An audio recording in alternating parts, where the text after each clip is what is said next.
Buenas noches, hermanos. Muy bueno estar acá de nuevo con ustedes para continuar nuestro estudio del libro de Oseas. Yo espero en lo personal que estemos aprovechando bien este tiempo y por favor recomendemos, ¿verdad? Queremos de casa fuera para sentarnos en este tiempo, en estos 45 minutos en el mensaje que esta Oseas tiene para nosotros. Así que saludamos también a nuestros hermanos que nos están escuchando, están viendo por la plataforma virtual, ¿verdad? Que sea también de mucho provecho y de este estudio de Oseas. Muy bien, hoy vamos a terminar básicamente, es decir, que ya concluimos lo que es el capítulo 1 del libro de Oseas. ¿Cómo se llama? El último versículo, en el versículo 11, nos habla, digamos, de la congregación del pueblo, en uno solo, bajo un solo jefe. Y ya identificamos que este jefe es precisamente el rey, o sea, el Mesías, Jesucristo. Y dice, y subirán de la tierra. Tenemos bien de que refiere que ellos no sepan como algo, digamos, de cautividad, sino que tiene otro sentido ahí. Porque Dios nos vuelve a sembrar nuevamente en su tierra. Entonces de ahí brotarán otra vez. De nuevo, resurgirán como nación, pero en una nueva relación con Dios, no bajo el pacto antiguo, sino bajo el nuevo pacto. Dice, porque el día de Jezreel será grande, o sea, el día me dice que Dios siembra, entonces será grande en todo sentido para el pueblo, ¿verdad? Será grande el día de Jezreel, porque sabemos bien que todos los enemigos de Dios y todos los enemigos de Israel serán puestos debajo de sus pies. Dios va a destruir a todos los enemigos de Israel y a todos aquellos que se oponen y que no quieren que Él venga a reinar aquí en la tierra. El Señor los va a juzgar. O sea, por eso dice que el día de Jezreel será grande.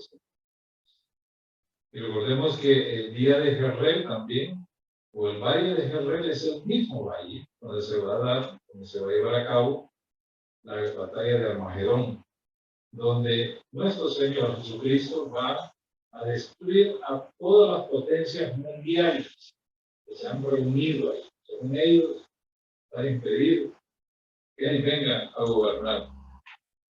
Pero eso es lo más absurdo, pensar que el hombre puede o tiene esa capacidad de impedir los propósitos de Dios, y entre ellos que Él venga a reinar sobre la tierra.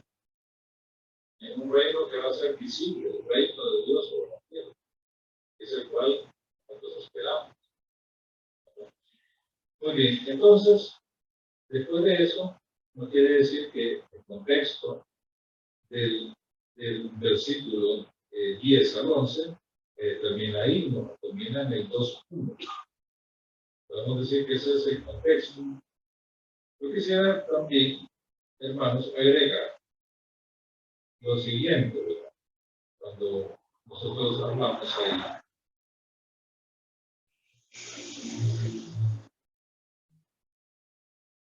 Como se llama cuando dice nombrarán un solo jefe. O sea, ya hablamos de que, ¿cómo se llama? El uso, ¿verdad?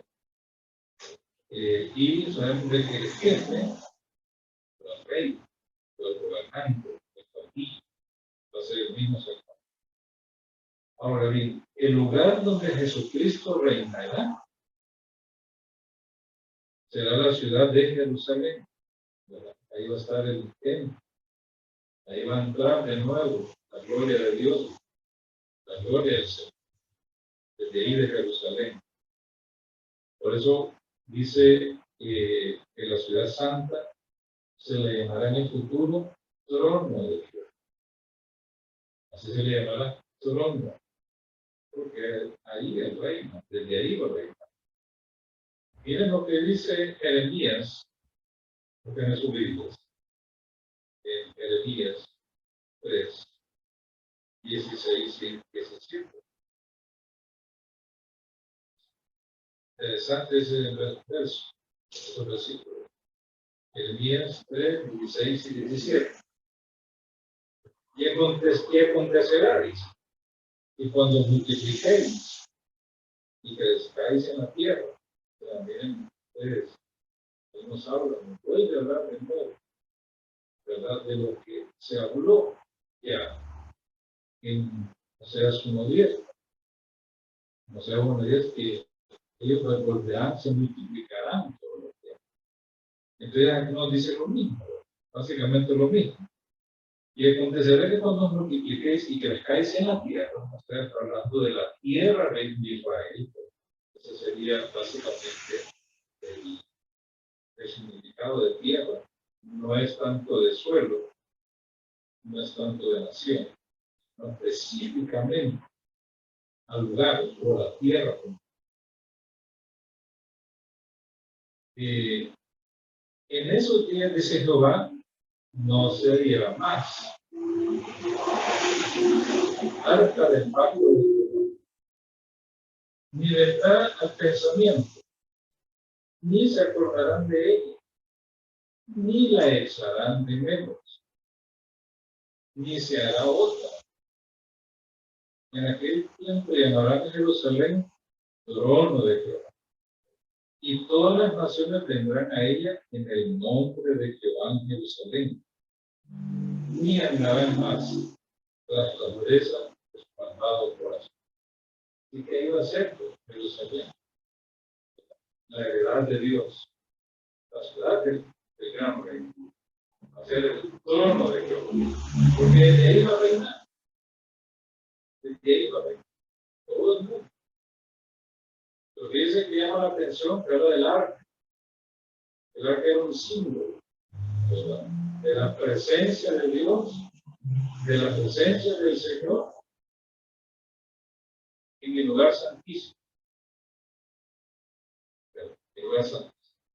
Pero dice que ahí no la van a echar de menos, porque era un símbolo, ¿verdad? Nada más. Era una, se puede decir, una representación de lo que iba a venir. Hoy en día todo el mundo se esfuerza y todo el mundo habla de que ya han encontrado el arca del pacto, de que están haciendo excavaciones, porque, ¿verdad?, a través de, ¿cómo se llama?, de sondeos, han detectado, ¿verdad?, un objeto que podría ser el arca, como que si el arca fuera Dios. Realmente es un símbolo de la presencia de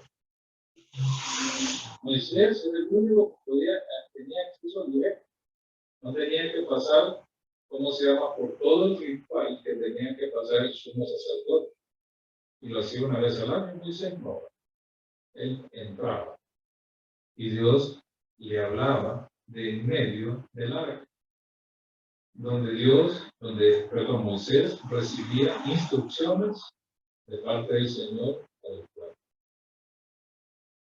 Pero en el futuro no va a ser así, porque el mismo Señor Yahvé, el Señor Jehová, el Señor Jesucristo, está ahí. Su presencia va a estar ahí. Miren ustedes, hermanos, analicen el capítulo 39 de Ezequiel. 39, 40, 31, que nos habla del templo milenial. Y donde se habla del arca, se habla del lugar santísimo. Pero en ninguna parte menciona el arca, porque ya no va a ser necesario, ¿no?, estando la misma presencia del Señor ahí. No quiere nada. Y miren ustedes que el arca del pacto tenía estas características, ¿verdad? Tenía el propiciatorio. Era una caja de madera, era como puede ser una mesa de madera, una caja, pies y tenía sus, ¿cómo se llama? Son mesas, unos que se introducían para poderla llevar, unas varas, correcto, que se introducían para llevarla. Solo podían hacerlo los hijos del Leví. Pero ¿qué había en el arca? O sea, porque se tolera la tapadera. Dentro del arca estaba copia de la ley. Estaba también ¿cómo se llama? El pan de la proposición. Y también estaba la vara de Aarón. Gracias. Pero ¿qué significa todo eso? Bueno, el pacto que hizo la nación con Israel. El pacto que hizo el Señor el pacto que hizo el Señor con los israelitas, el pacto mosaico. También estaba la vara de Aarón, que la realizó, habla de la rebelión del pueblo. Habla también del pan de la proposición, el pan del cielo, que nos habla de las murmuraciones, porque el pueblo empezó a murmurar y le empezó a reclamar cuando recién habían salido de Egipto, ¿verdad? Queremos comer, tenemos hambre, ¿verdad? Y se acordaban, dice, y se quejaban. Y siempre iban a la misión, decían que reclamaban. No, me acuerdo, dice, cuando nos sentábamos con aquellas ollas de cebollas, o cebolla, yo obviamente he probado la sopa de cebolla, pero no, yo digo, bueno, va a ser de todos los días. Entonces, yo no sé que tal vez será que la traducción, ¿verdad? Pues tal vez sea otro tipo de verduras, ¿verdad? Pero se acordaban de la cebolla. O sea, se acordaban de la comida, pero no se acordaban de la ¿cómo se llama? ¿Cómo vivían? Bajo esclavitud, ¿verdad? Y entonces les dio el maná en el desierto, que representa las corporaciones. Entonces, cuando llegaba el sacerdote una vez al año, derramaba la sangre encima del propiciatorio. Entonces el Señor ya no miraba, digamos, la transgresión de la ley, no miraba las corporaciones del pueblo, no miraba tampoco aquello de la rebeldía del pueblo, sino que eran cubiertos. Así era lo que es el lugar de propiciación, el lugar de perdón.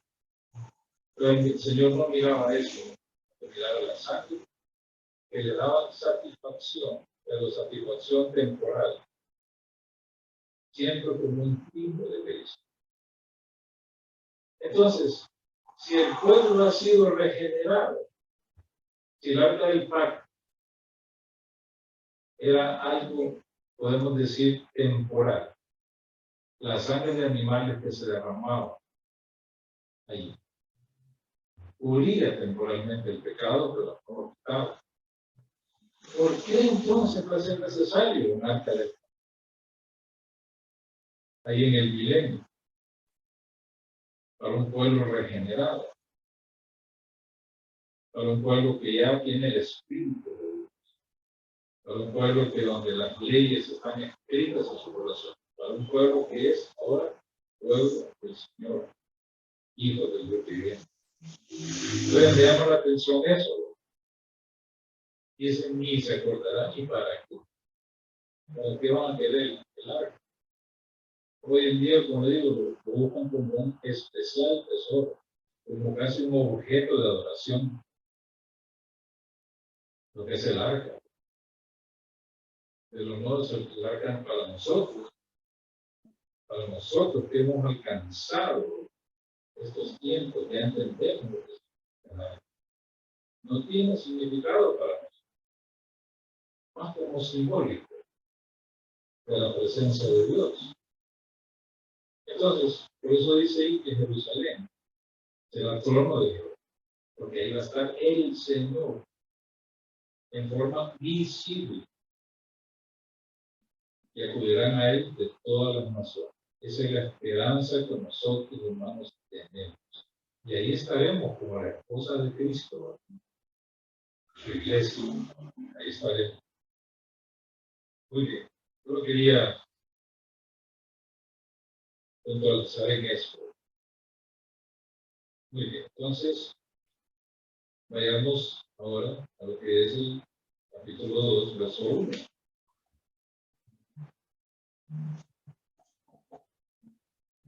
Capítulo 2, verso 1.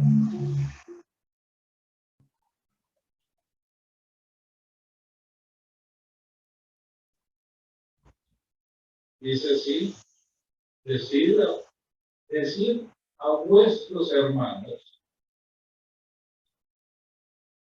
decid a vuestros hermanos, a mí, y a vuestras hermanas, yo amo.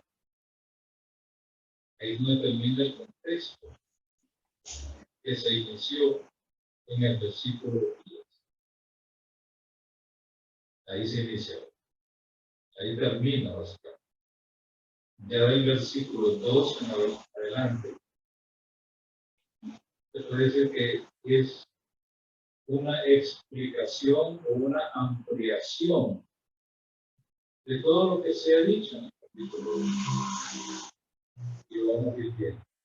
Entonces dice, el contexto de 1, 10 y 11 concluye en este versículo con una palabra divina de restauración nacional basada en una nueva relación sobre la base del nuevo pacto y no sobre la base del pacto de Sinaí, bajo el cual fracasaron, por lo cual el Señor estableció una acción reprobatoria y judicial, declarándoles como no compadecidos, o sea, lo Ruhama, y no mi pueblo, Ruhama.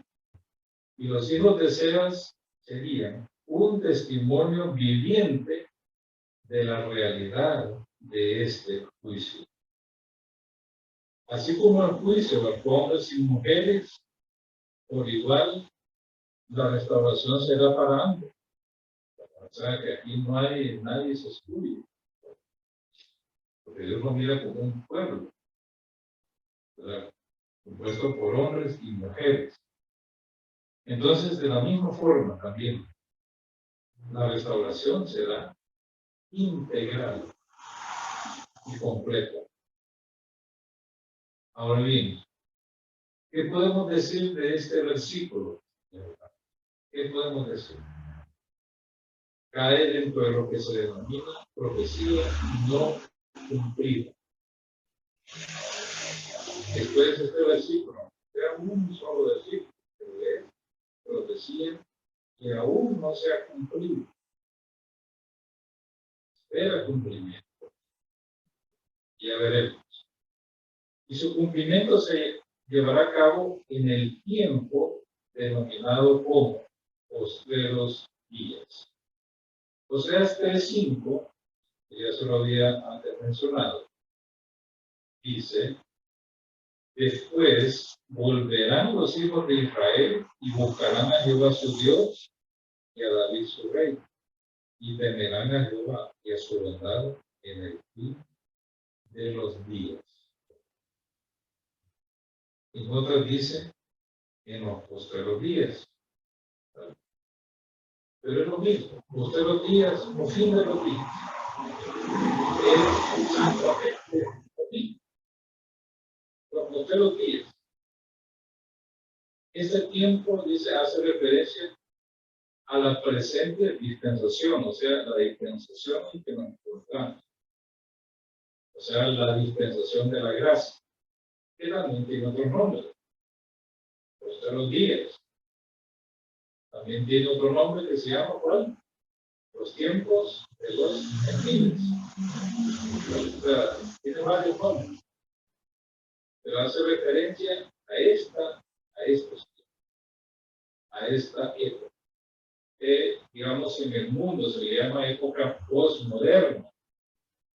Hubo la época moderna, pero estamos en la época del postmodernismo, que se caracteriza porque no quieren saber nada de Dios. Absolutamente no hay Dios en ninguno de sus pensamientos. No hay nada. Y eso uno lo puede ver en países europeos. Ahí hablar de Dios es sí como algo prohibido. Y a veces no entiendo yo como personas tan cultas, tan buenas, tan amables, no tengan nada, no quieran saber nada. Ya no se trata de religión, sino que no quieren saber nada de Dios. Y cualquier cosa que los terroristas o los musulmanes hacen en nombre de Dios, ellos los toman y lo agarran como si fueran los mismos. ¿Verdad? Porque dicen son igualitos. Mira lo que Dios hace. Mira cuántas personas murieron por este acto terrorista. Por eso dice que Dios los impulsó a hacer eso. Esa es la óptica de ellos. Una óptica mal. Entonces dice, este tiempo hace referencia a la presente dispensación y que se extiende desde la primera hasta la segunda venida de Cristo a la tierra. O sea, es lo que se llama los perros días, los días finales, ¿verdad? Aunque, ¿verdad?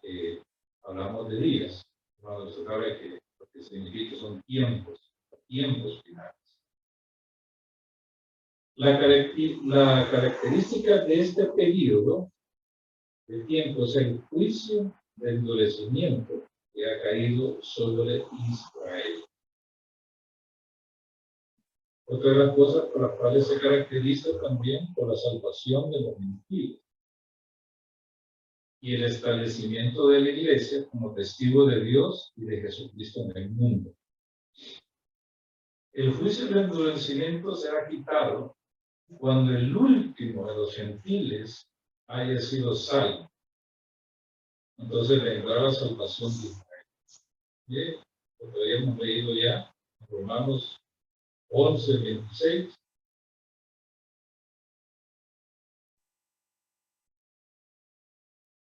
Romanos 11:26.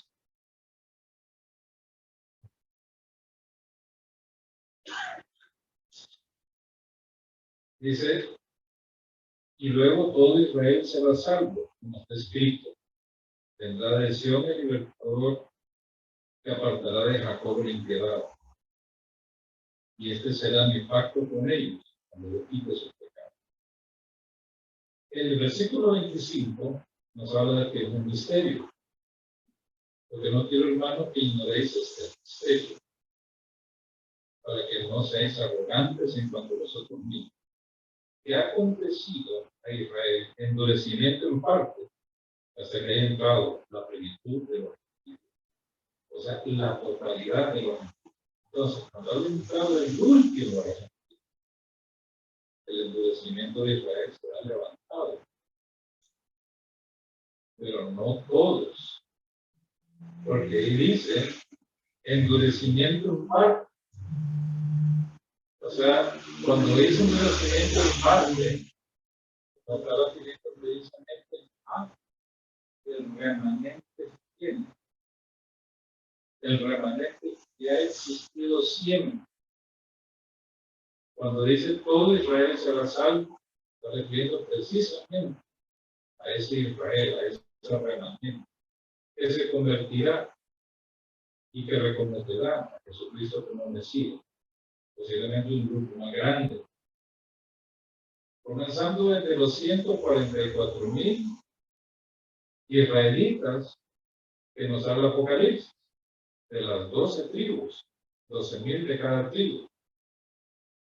Ahí va a comenzar, todo que ellos van a tener un testimonio a nivel mundial.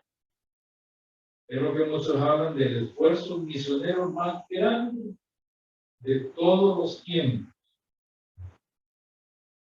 Son 144,000. Cuando uno hace la suma, o sea, la división, vemos que abarca todo el mundo. Ellos van a salir a predicar. En cambio, Dios levantará dos testigos que van a predicar precisamente. Su ministerio va a estar en Jerusalén, predicando.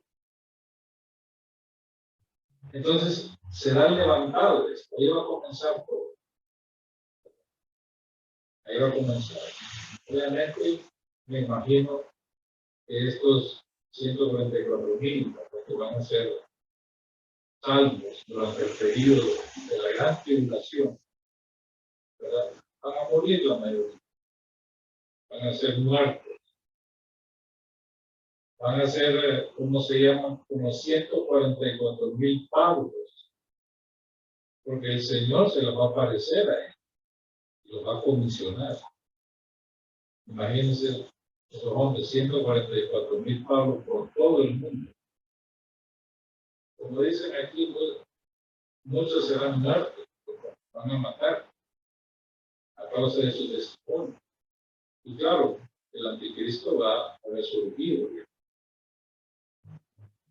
Y ellos que solo van a predicar del Evangelio. Y van a predicar sobre los últimos días. De lo que están viviendo, precisamente lo que ya tenía profetizado. Ya estaba profetizado en la vida. O sea, van a estar más cerca, podemos decir, ¿verdad? De lo que estamos nosotros, de la salvación o la venida de Dios. Muy bien. Entonces, dice que el juicio de los conocimientos será quitado. Y miren ustedes que lo pone como un misterio. O sea, algo que no se puede conocer si no es por medio de revelación divina. ¿Por qué vamos a cuestionar al Señor? Creo que digo, ¿verdad? Algunos se endurecen para cumplir, y a pesar de eso, cumple siempre su propósito. A uno, así como dice el Señor, que a todos se recuerda el bien para tener misericordia. Y así como ha hecho para con su pueblo. Ahora, el juicio de endurecimiento vino a causa de su rechazo del rey. Cuando Cristo se presentó ante el pueblo, su rey, fue precisamente rechazado. Y eso trajo consecuencias. Yo le preguntaba, les hablaba yo, ¿cuál es el problema en Europa? Bueno, en cultos, pero también tan depravados. Tienen un montón de cosas buenas, principios, ¿cómo se llama? Buenos principios, ¿verdad? Buenas cosas. De tal manera que si uno les predica el Evangelio, le habla de los drogadictos, bueno, ellos no conocen eso, ¿verdad? O problemas cuando uno viene a Cristo, ¿verdad? Viene todo de sexo, ¿verdad? Matrimonio de sexo. Ellos no tienen ese problema. Entonces, ¿cuál es el problema? El peor pecado que hay, ese es el problema que ellos tienen. Ese es el problema básico. El peor pecado. ¿Cuál es el peor pecado? No creer en Jesucristo. Ese es el pecado grande. No es, ¿cómo se llama? El pecado imperdonable, ¿verdad? De blasfemia con el Espíritu. El no creer en Jesucristo. Y entonces lo entendí eso. El problema es este, que no creen en el Salvador Jesucristo, porque el Señor dijo, ¿verdad? Que aquel pueblo, aquella aldea, ¿verdad? Que no creyeron a su mensaje, será más tolerable el castigo para Sodoma y Gomorra que para aquella ciudad. Miren qué grave. Y sabemos cómo fue el juicio de Sodoma y Gomorra y cómo fue el castigo de Sodoma y Gomorra. Si ellos hubieran visto los milagros que fueron hechos en tiempos del Señor, se hubieran arrepentido, hubieran creído. Y entonces ese es el problema que yo veo. La nación de Israel era una nación moralmente buena. Tenían muchos valores morales, tenían la ley, tenían un montón de cosas, pero eso no lo salvaba. El Señor no les predicó, era como hacen ahora, vengan a Cristo, los que están encargados, como pasa en estos tiempos. No fue eso, el Señor fue duro con ellos. Y a pesar de que eran moralmente, tenían buenas cosas morales, cumplían, algunos eran piadosos, cumpliendo con la ley, pero rechazaron al Salvador porque querían establecer su propia justicia. No querían someterse a la justicia de Dios, que es Cristo. Ese es el pecado más grande, lamentablemente. Por eso es que hablamos de que será salvo un remanente. La mayoría se van a endurecer, le van a preferir al anticristo. Van a preferirlo. Por eso es que el Señor les dice a Jerusalén, en el Apocalipsis, Sodoma y Egipto. Sodoma y Egipto. Porque ellos siempre buscaban ir a Egipto, ¿verdad? Siempre el pueblo tenía su corazón en Egipto. No habían entendido. Y cuando habla de Sodoma, se habla de la corrupción. Y es lo mismo que pasa hoy en día. El Estado es horrible. Pero bueno, vamos entonces a seguir analizando. Lo primero que dice ahí, analizamos el versículo, dice decir. La Biblia textual, la versión moderna lo traduce como llamado. O sea, llamar, o sea, una forma de decirle a alguien lo que es. Es en ese sentido que habla. Decir, llamar a alguien por lo que es. No se trata de un apodo, un sobrenombre, podríamos decirlo. Llamarlo así.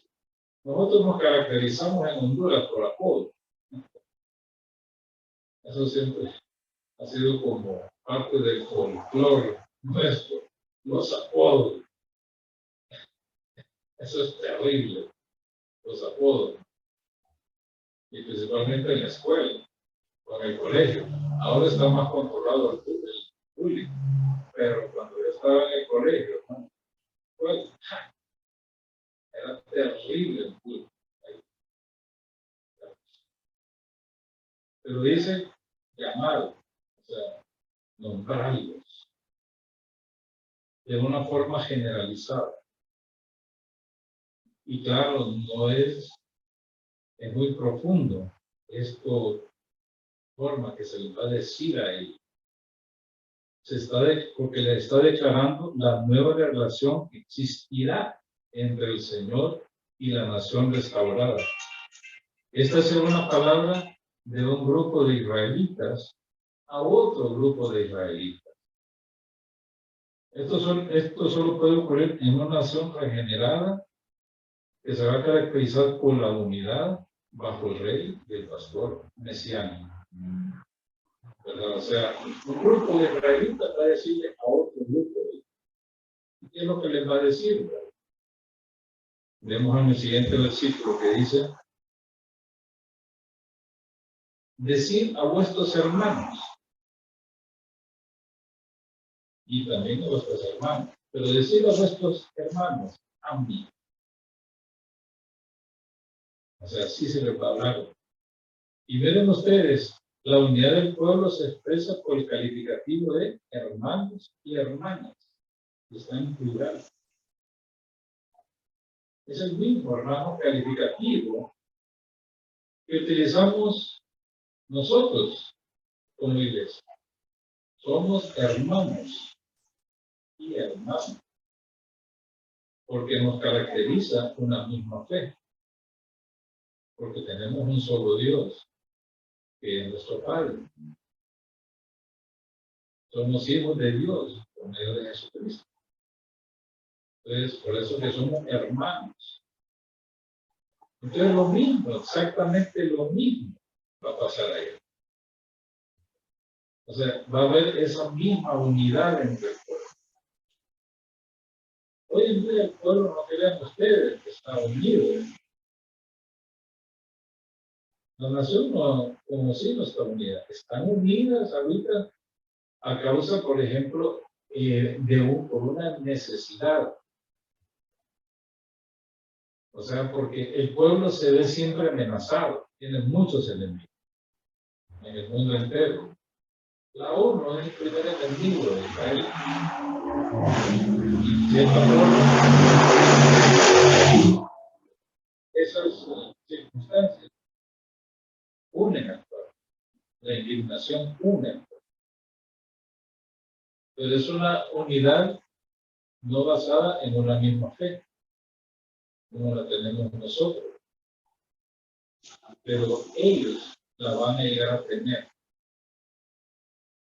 Entonces, por eso dice, en la nueva relación que los israelitas tendrán con el Señor se llamarán Ami, que significa pueblo mío.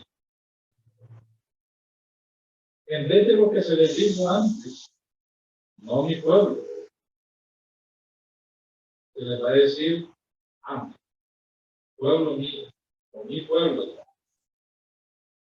Este juicio, hermanos, todavía está, todavía permanece. Ese juicio no se ha levantado. La nación todavía es, podemos decir, lo ama. Todavía lo ama, con excepción del remanente fiel. Pero todavía lo ama. Todavía es lo ama. Y la única razón por la cual Israel es guardada es por causa de los pactos, porque hay una relación de pacto. Y el Señor se ha comprometido a cumplir ese pacto. Y los pactos son una forma, es un curso de acción que Dios se ha propuesto hacer. Por eso que la nación ahorita ya está entre las naciones. Como nación, así lo dice en Ezequiel, capítulo 37. Israel tiene que ser una nación como las demás naciones para iniciar el proceso de restauración nacional. Ahora bien, esto, hermanos, a mí, el pueblo mío, se aplica al remanente que no es para todo Israel, lo que lo dice el mismo Romanos. Dice, si el pueblo, si la nación fuera como la arena del mar, tan solo un remanente será salvo. Y claro, hoy la nación ha crecido, es como la arena del mar, que no se puede contar, pero estamos hablando de los israelitas verdaderos, no estoy hablando de los judaizantes, sino de los israelitas, pero son numerosos. Sin embargo, un remanente. Y dice, y a vuestras hermanas lo ama, así como el juicio que vino al reino del norte abarcó a hombres y mujeres por igual, así también la restauración de Israel será integral, porque abarcará a hombres y mujeres. El vocablo ruama significa compadecida, aunque la expresión está en femenino, no significa que dicha declaración abarca al segmento femenino de la nación. O sea, es cierto lo que recuerdan ustedes, que el Uruama era mujer, ¿verdad? Era una de las hijas, o sea. Aunque significa, por supuesto, ¿verdad?, de que la salvación es integral, así como el juicio fue integral, la salvación fue integral, pero aquí tenemos algo muy interesante, ¿verdad? La razón de esto es que la hija que le nació Oseas debía ser un testimonio viviente de que Dios no se iba a compadecer, miren ustedes, de la casa de Israel. Ahí también está en femenino, la casa de Israel. La casa de Israel es sinónimo de hablar de la casa de Jacob. ¿En referencia a qué? 12 tribus. A las 12 tribus. Que corresponde a cada uno de los hijos que tuvo Jacob con Rebeca y con Lea, y lo mismo con sus esclavos. Por lo que el Señor no está viendo solamente la restauración de las 10 tribus, sino de la totalidad del pueblo en sus 12. Miren ustedes lo que dice en Lucas 1:22.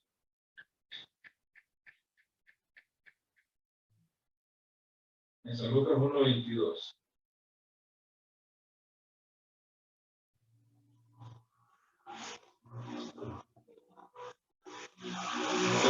Es San Lucas 1:32.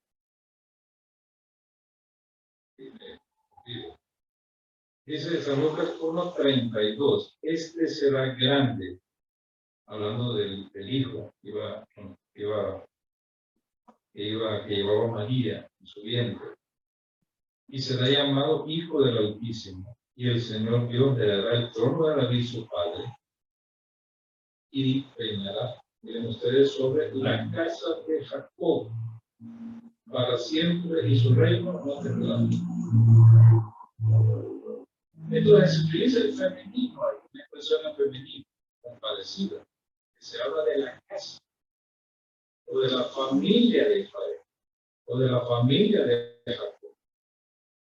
Entonces Dios se va viendo a ser compadecida la casa de Israel, la casa de Jacob,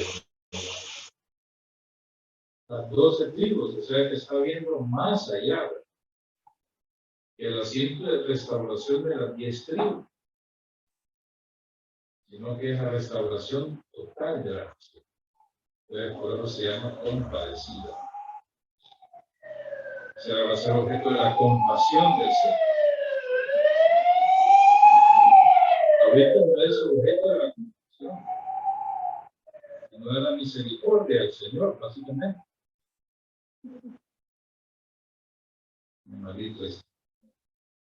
Muy bien, entonces, miren ustedes lo que nos dice Primera de Pedro 2:7-10, para que vean esto. Primera de Pedro 2:7-10.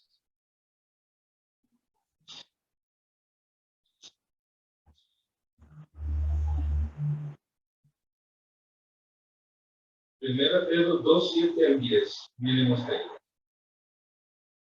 Para vosotros, pues, los que creéis, Él es precioso, pero para los que no creen, la piedra que los edificadores desecharon ha venido a ser la cabeza del ángulo, o la cabeza de la esquina, y piedra de tropiezo y roca que hace caer, porque tropiezan en la palabra, siendo desobedientes, a lo cual también fueron destinados. Miren aquí, versículo 9. Mas vosotros sois linaje escogido, real sacerdocio, nación santa, pueblo adquirido por Dios, para que anunciéis las virtudes de aquel que llamó a las tinieblas a su luz admirable. Vosotros, dice, en otro tiempo no erais pueblo, pero que ahora sois pueblo de Dios. En otro tiempo no habíais alcanzado misericordia, pero ahora habéis alcanzado.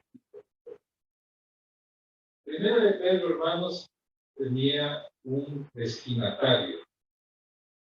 Dice a los expatriados de la dispersión, o sea, a los judíos creyentes que se dispersaron, ¿verdad?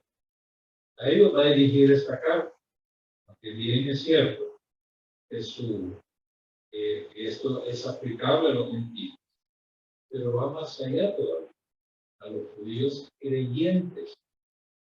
Ellos son lo que se les va a decir, ¿verdad? Que en otro tiempo no eran pueblo,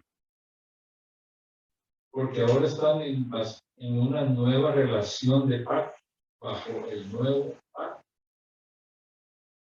Entonces, esto, como le digo, que habla, como le digo, es cierto que es profecía no cumplida, pero ha tenido un cumplimiento parcial a lo largo del tiempo en aquellos judíos que se han convertido, que es una minoría. Yo diría que de cada 100.000 gentiles que se convierten, un judío se convierte en judío. Pero de todas formas, vean ustedes, le erais pueblo, pero ahora sois pueblo de Dios, o sea, judío que se convierte. Entonces, esto que hizo Ser, ahora los convierte a ellos como Ami, ¿verdad? Se les llama Ami ellos. Pero claro, si lo dice Ami, ahí ni cómo se llama. En Israel es capaz de atrever, porque créanme, los judíos son más violentos que los musulmanes, mucho más violentos. Yo he tenido experiencia con judíos, y créanme, son violentos, aunque parezcan piadosos, pero son muy violentos. Pero no es que son violentos porque tengan amargura, pero cuando uno les habla de la religión y les menciona al Mesías, sí se ponen violentos. Quiero terminar con las palabras del doctor John Walbur. Miren, comenta lo siguiente. Mucho antes de Oseas, Moisés había predicho tal cambio en la cultura del Señor. Después de describir el exilio futuro de la nación, Moisés prometió que su arrepentimiento produciría una renovación de la compasión divina y el regreso a la tierra. Mucho tiempo después de Oseas, el apóstol Pablo también previó el tiempo de la restauración de Israel. O sea, el Señor, miren que en Deuteronomio, el Señor ya estaba viendo el futuro y viendo el actual de la nación. Entonces, por eso es que predijo esto, lo que iba a pasar con la nación, pero también predijo lo que es la restauración nacional y que volverán a ser pueblo de Dios, aunque ahorita no sean. Su misma incredulidad los hace que no sean pueblo de Dios. Es un pueblo con privilegios, es una nación con privilegios, pero no es un pueblo de Dios todavía. Muy bien, hermanos, terminamos acá. ¿No tienen preguntas? No hay tiempo. Pues tal vez vamos a hacer un tiempo para preguntas sobre este tema. Muy bien. Y nos quedamos, hermanos, que Dios les bendiga, Señor, en todo, y también a nuestros hermanos que están por la plataforma de Zoom. Dios les bendiga.